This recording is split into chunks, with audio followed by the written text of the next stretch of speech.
தமிழா பார்வையாளர்களுக்கு வணக்கம். இன்று அதிமுக மாவட்ட செயலாளர்கள் கூட்டம் நடந்து முடிந்திருக்கிறது.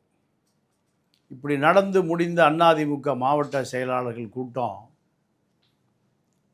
எடப்பாடி தலைமையை நாங்கள் ஏற்றுக்கொள்கிறோம், எடப்பாடி தான் நிரந்தர பொதுச் செயலாளர், இப்படியாக அந்த கூட்டம் நடந்து முடிந்திருக்கிறது.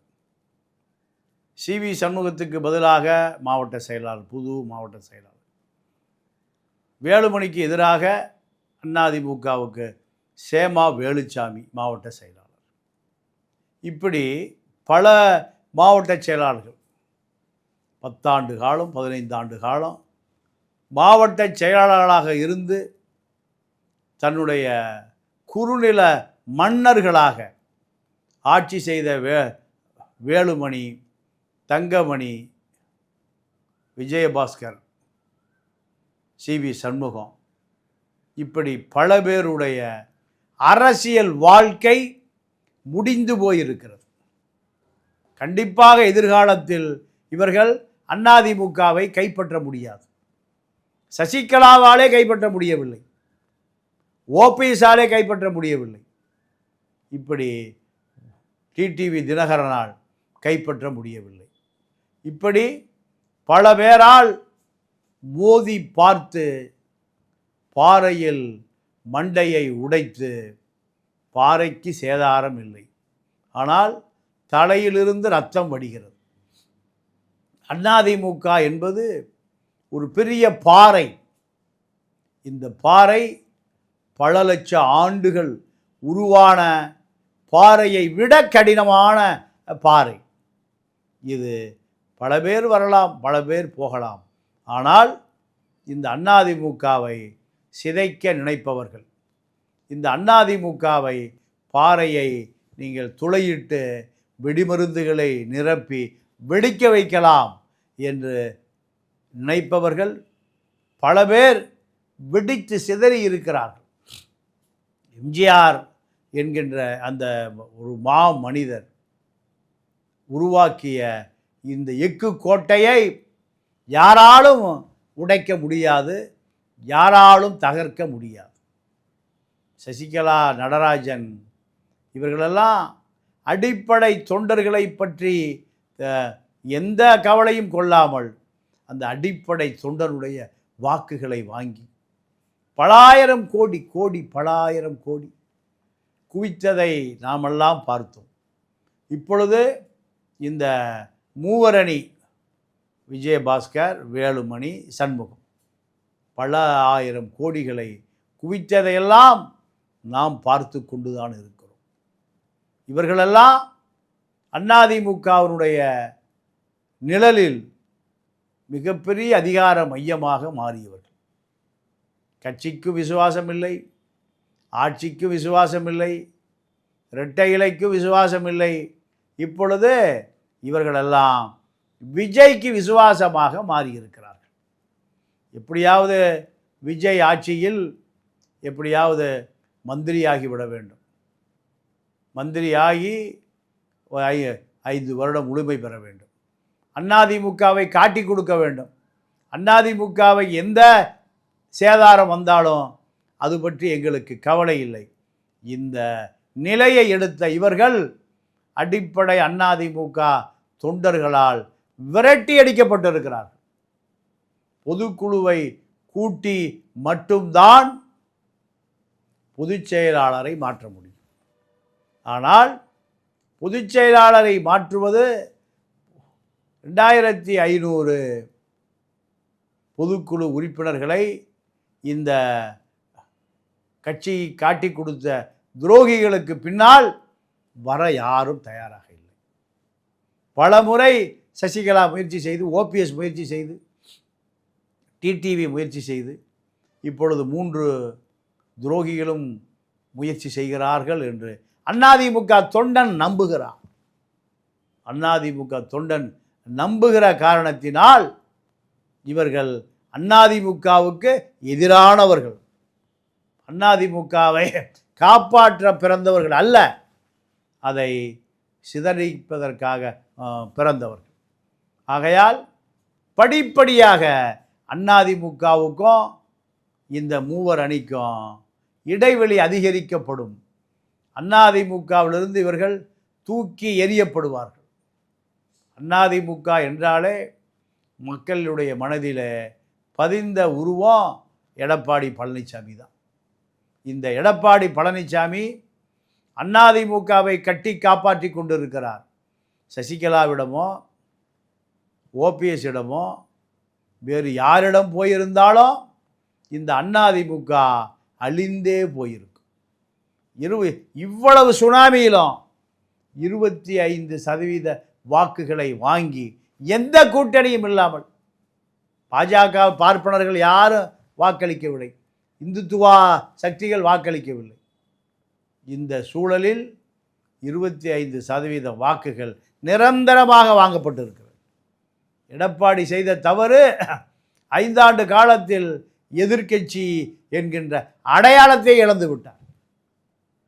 எதிர்க்கட்சி என்கின்ற தன்னுடைய இரட்டை இலைக்கு சொந்தமான வீரம், கோபம், விவேகம் அத்தனையும் இழந்து உருமாறி போனதனுடைய விளைவுதான் இந்த 25%.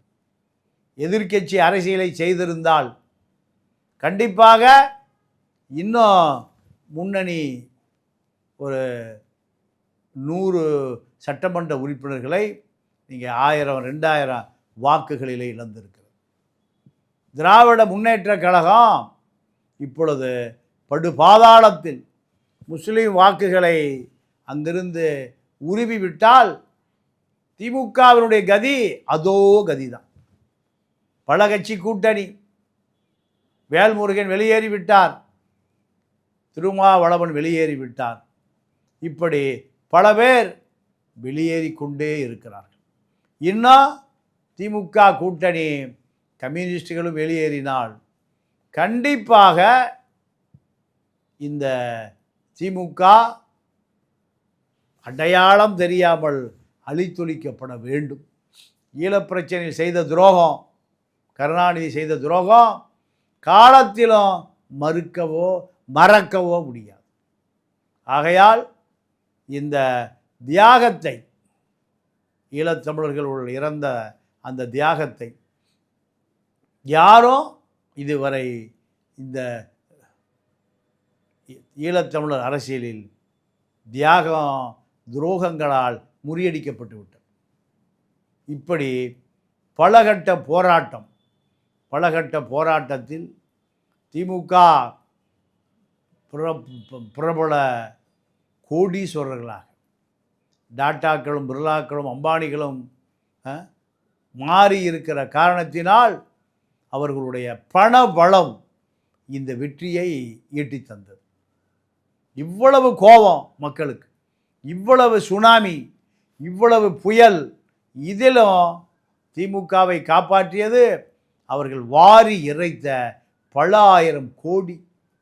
இந்த பல ஆயிரம் கோடிகளையும் வாங்கி கொண்டு தான்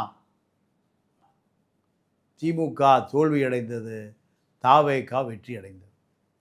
இந்த 2 பேரும் சுனாமிகளில் அதிமுகவினுடைய எந்த வாக்கும் சேதாரம் அடையவில்லை. ஈரோடு இடைத்தேர்தலில் வாங்கிய 25% வாக்கு இப்பொழுதும் நிலையாக நிற்க வைக்கப்பட்டிருக்கிறது. ஆனால் திமுக பண மூட்டைகளின் உதவியோடு பல ஆயிரம் கோடிகளை இறக்கியதனுடைய விளைவுதான் இந்த வெற்றி. இந்த வெற்றி அதிமுக திமுக 2 கட்சிகளும் திராவிட இயக்கம் ஊழல் நிறைந்தவர்களாக இருக்கின்றன, லஞ்சம் நிறைந்தவர்களாக இருக்கின்றன, லஞ்சம் லாவணியம் நிறைந்தவைகளாக இருக்கின்றன. ஆகையால் தமிழர்கள் அரசியலுக்கு அரிச்சுவடியே தெரியாது, அரசியலை ஆழமே தெரியாத, அரசியல் என்றால் என்னவென்றே தெரியாத இவர்களெல்லாம் சட்டமன்றத்திற்கு வந்திருக்கிறார்கள். இது அரசியல் புரியாமை, அரசியல் தெரியாமை என்பதை தாண்டி ஊழலை ஒழிக்க வேண்டும், ஊழலை எதிர்க்க வேண்டும், ஊழல் ஒழிய வேண்டும், திமுக ஒழிய வேண்டும், அதிமுக ஒழிய வேண்டும். இப்படித்தான் இந்த மக்களுடைய பெரும் கோபம் ஏற்பட்டிருக்கிறது. இது தொடர்ந்து நீடிக்குமா, அல்லது புதிதாக வந்திருப்பவர்கள் அவர்களும் திமுகவை சேர்ந்த கடந்த காலத்தில் இருந்த தரகர்கள், ஊழல்வாதிகள், லஞ்சம், லாவண்யம் இந்த நபர்களால் சூழப்பட்டு விடுமா என்பதுதான் இன்றைக்கு கேள்வி.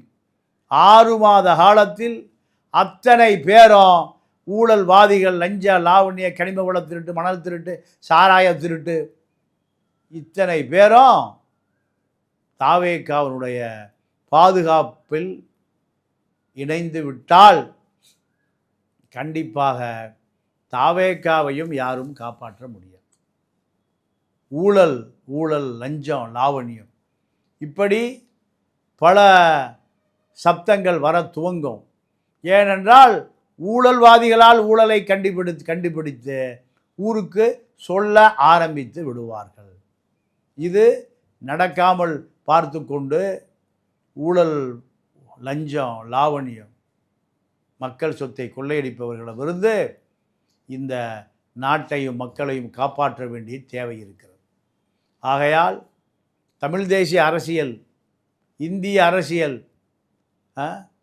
திராவிடம் எப்படி தீங்கான அரசியல், இது அத்தனையும் தெரிந்து கொள்ள விரும்புகிறவர்கள் நீங்கள் இரவு 9 மணி முதல் 11 மணி வரை என்னை தொடர்பு கொள்ளலாம். தமிழ்நாட்டினுடைய அரசியல் எதை நோக்கி போய் கொண்டிருக்கிறது, எங்கே போய் கொண்டிருக்கிறது என்று அரசியல் மயப்படுத்தப்பட்டால்தான் எதிர்காலத்தில் இந்த நாட்டையும் மண்ணையும் மக்களையும் காப்பாற்ற முடியும். இது எந்த அரசியல்வாதிகளுக்கு அக்கறை இல்லை. பல லட்சம் கோடிகளை குவித்து வைக்கிற இவர்களுக்கு இது பற்றிய எந்த அக்கறையும் இல்லை. மலையாளி மண்ணை காட்கிறான், ஆந்திராவுக்காரன் மண்ணை காட்கிறான், கர்நாடகா மண்ணை காட்கிறான், ஆனால் தமிழன் மண்ணை இழக்கிறான். கர்நாடகாவில் அணை கட்டி தமிழுக்கு தண்ணீர் தருவதை தடுப்பதற்கு மணல் இங்கிருந்து போகிறது. கர்நாடகா அணை தமிழனுக்கு நீர் இல்லை, மேகதாத் அணை தமிழனுடைய எதிர்காலம் இருண்டு போகிறது. இப்படி பல சமூக பிரச்சனைகளுக்கு விடை காண வேண்டியிருக்கிறது. ஆகையால் தமிழர்களே, நீங்கள் என்னுடைய அரசியல் அனுபவத்தை, நான் கற்ற அரசியல் அறிவை நான் உங்களுக்கு தானமாக தருகிறேன், இலவசமாக தருகிறேன். என்னை பயன்படுத்தி கொள்ளுங்கள். ஆகையால் என்னோடு நீங்கள் தொடர்பு கொள்ளுங்கள். உங்களுக்கு அரசியல் வகுப்புகளோ அல்லது அரசியல் கூட்டங்களோ நடத்துவதற்கு நான் உங்கள் இடத்துக்கு தேடி வருகிறேன். மீண்டும் சந்திப்போம். நன்றி, வணக்கம்.